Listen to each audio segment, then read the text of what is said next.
So, what can we expect in the coming year about the economy? Remember when the Biden administration said inflation was going to be transitory? As our economy has come roaring back, we've seen some price increases. Some folks have raised worries that this could be a sign of persistent inflation. But that's not our view. Our experts believe, and the data shows, that most of the price increases we've seen were expected and are expected to be temporary. And we just heard you say again that you think inflation is going to be temporary. We've heard you say that it was going to be temporary since last spring. So how long do you guys think temporary is?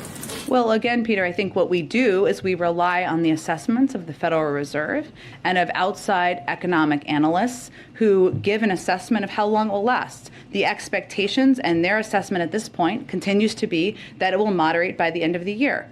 There's also no question that when a foreign dictator invades a foreign country, and when that foreign dictator is the head of a country that is the third largest supplier of oil in the world, that is going to have an impact, and it is.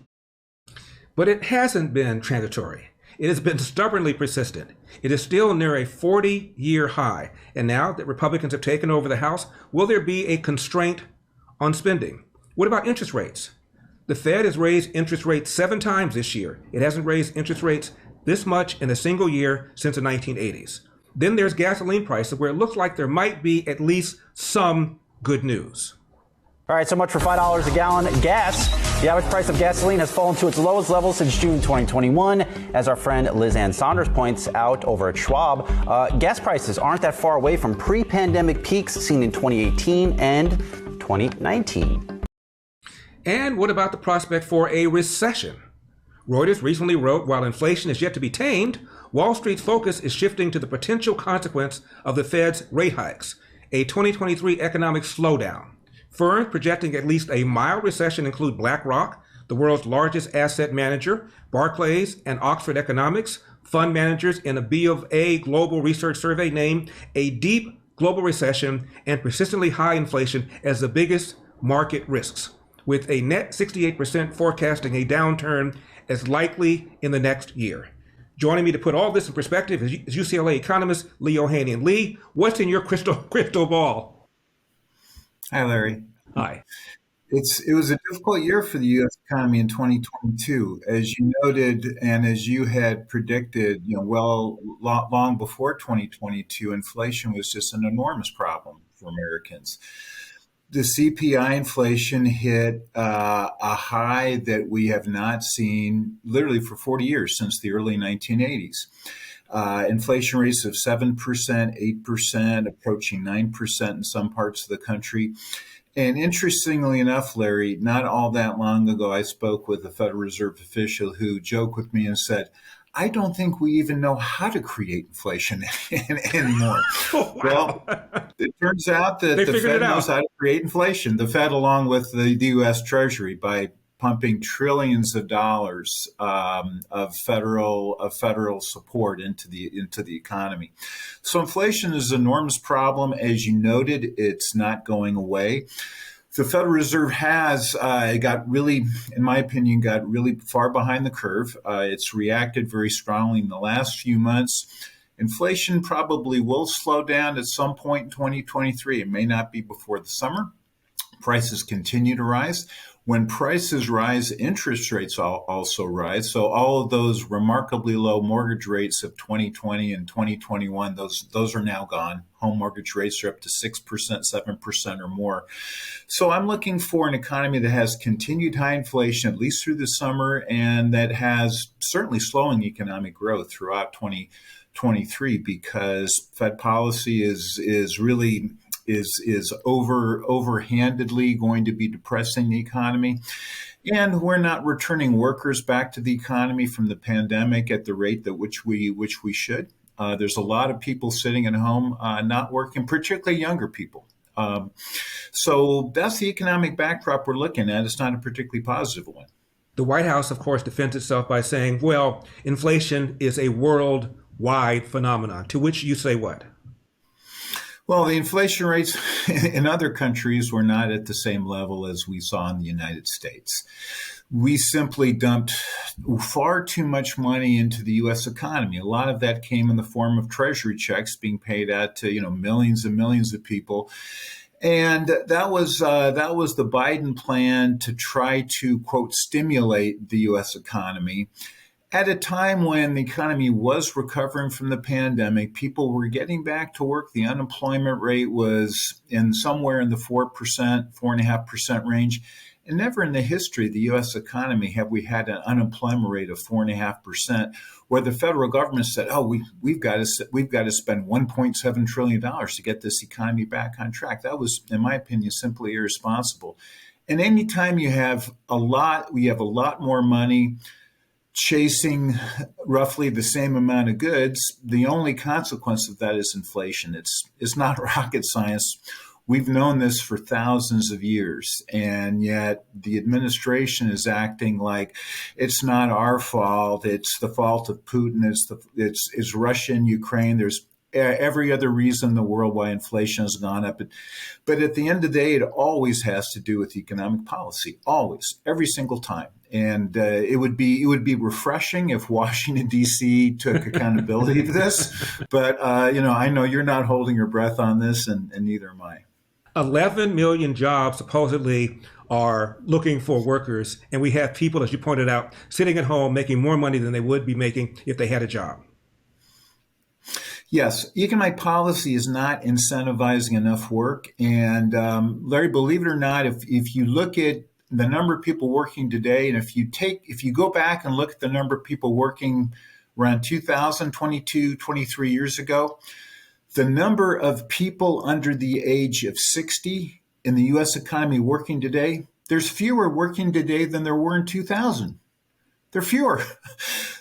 All the increase in jobs we've seen in the last 23 years have come from people over the age of 60 who are working longer. Some of that's because we have better medical technologies and people are healthier.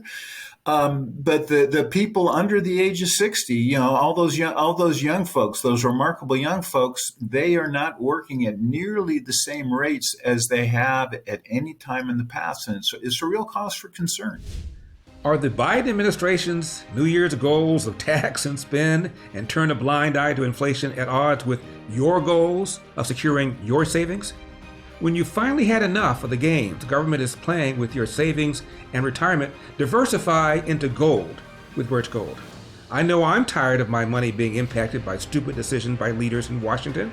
Now, for over 5,000 years, gold has withstood inflation, geopolitical turmoil, and stock market crashes.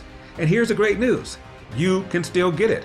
In fact, you can own gold and silver in a tax-sheltered retirement account. Birch Gold makes it easy to convert an IRA or 401k into an IRA in precious metals. Here's what you need to do. Visit LarryForGold.com to claim your free info kit on gold. With almost 20 years experience converting IRAs and 401ks into precious metals IRAs, Birch Gold can help you. Protect yourself with gold today by visiting LarryForGold.com. With an A+ rating with the Better Business Bureau, thousands of happy customers, and countless 5-star reviews, secure your future with gold. Start today with a free info kit. There's zero obligation to make this request. Just visit LarryForGold.com. That's LarryForGold.com.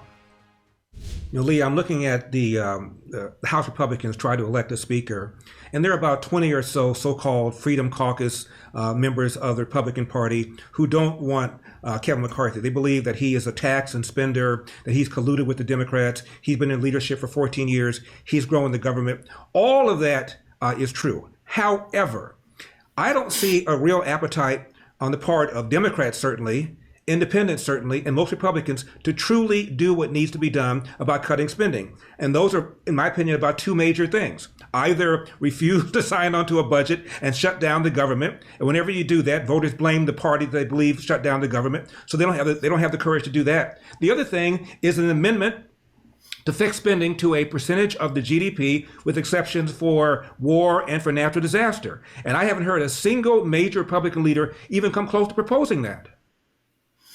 Larry, it's what we're seeing now in terms of economic responsibility within the Beltway, broadly defined, is just abysmal. It's abysmal within the administration.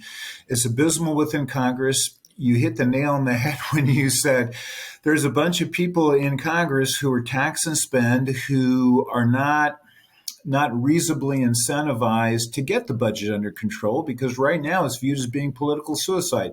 If you're not willing to sign on to the bill and shut down the government, that incurs a huge political cost. Years ago, I had some conversation with John Kasich, who, former governor of Ohio, who ran for president in 2016, and he said, I'm trying to get people upset about the size of the budget and the fact that we're profligate and the fact that we are not fiscally responsible. And he said, I can't get anybody to listen. And until voters demand fiscal responsibility, we're not going to get any. So it's deeply, deeply troubling. We have, I haven't checked the latest numbers, but I think we're probably close to $30 trillion, perhaps more, in terms of federal debt, and that just continues to go up every day. And it's a shame, because we're saddling our kids and grandchildren and future generations with this enormous debt. Final point, Lee, just get your reaction to this. I think we talked about this one time before. I was on, I think, Fox and Friends a few years ago, and I said, back in 1900, federal, state, local took about 9% or so from the American people. Now it takes almost mid-30s. And I get a phone call from one of these left-wing fact-checker organizations. I saw you on Fox today. You said in 1900, at all levels of government, federal, state, and local, they took less than 10% from the American people. I said, yes. Do you have a source? I gave them a source, and they acknowledged that I was right. My point is, they were gobsmacked by that. They had no idea government had grown that much from 1900 until right now. No, though there's no understanding whatsoever about the role of government, the fact that government has been remarkably limited in terms of its scope and its size at both the state, local, and federal levels for most of the country's history. This remarkable, enormous, huge tidal wave of spending and taxes is much more of a recent phenomenon. But everybody thinks about, the last 10 years, well, the Obama administration, they spent a lot. And go to the Trump administration and they spent a lot as well. And now, Joe Biden is outdoing both of them, sad to say. And it's sad to say that he is not getting the economic advice he needs from his cabinet members. So I'm not holding out hope, Larry. Well, Lee, if I decide to run for president and if I get elected, take my call, because I'm going to need a Secretary of Treasury. Larry, it would be a pleasure and an honor. God bless. Thank you for coming on, Lee. Thank you. Now, hit that like button, hit that subscribe button, and scroll down and make sure you sign up to get on our email list, because sometimes YouTube has an issue with some of our videos. I don't know why, but if you don't want to miss anything, be sure you sign up and get on our email list. Also, feel free to donate. You can always throw a little something in the tip jar, help us out, make sure we continue giving you great content. Remember, LarryWithEpoch.com, LarryWithEpoch.com.